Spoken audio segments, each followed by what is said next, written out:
train night. This is an NBC News special report. Here's Lester Holt.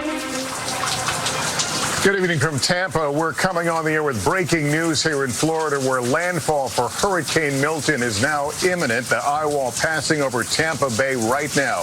Milton is a potentially catastrophic Category 3 storm. The wind has been picking up here by the minute.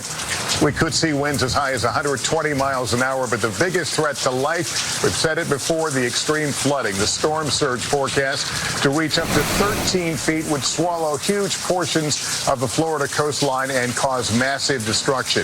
Millions of people have already fled their homes, but with airports and roads now closed in this region, the time to evacuate is over. Anyone who stayed behind is at risk. Tampa's mayor already warning those who did not get out could die.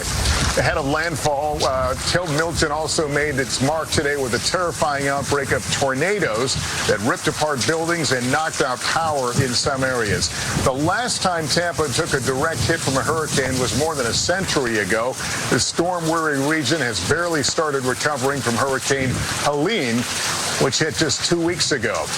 Marissa Parra is nearby here in Tampa with the latest. Marissa, what are you seeing?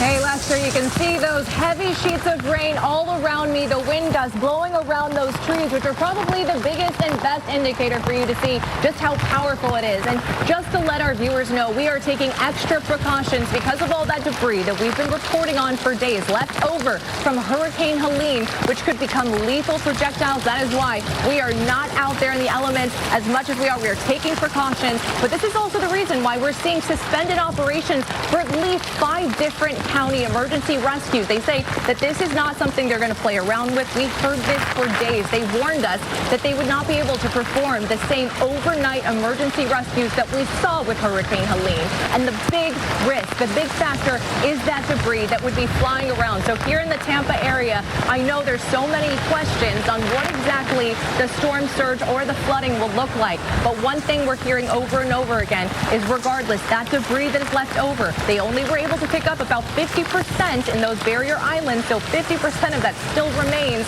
and that is going to make the destruction that much worse than it would have been otherwise, Lester, because you have all of that either floating around or flying around. We have wooden boards with nails on it, obviously posing a massive risk to anyone, and also the buildings that stand in their way, Lester.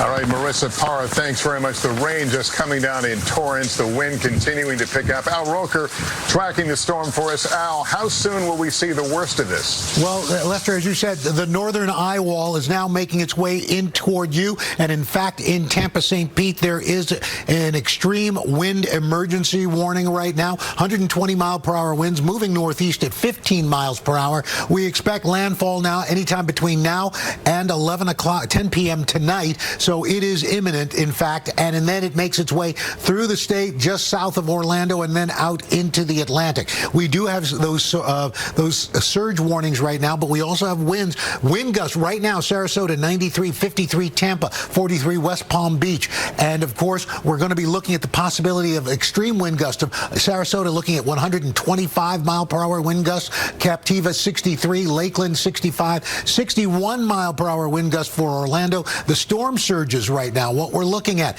for Tampa to St. Petersburg, 6 to 9 feet right now, 9 to 13 feet. Sarasota to Fort Myers there, it could be about 8 to 12 feet. And when it comes to that rain, we are talking about a moderate risk of very heavy rain stretching from the eastern shore of Florida through Orlando, Tampa, down to Sarasota. We're talking about upwards of 18 inches of rain, Lester. Generally, could be anywhere from 5 to 10 inches. But again, this is going to be a high impact storm. And of course, with all those winds and all that rain, we are going to be looking at major problems going for the next several days. Lester?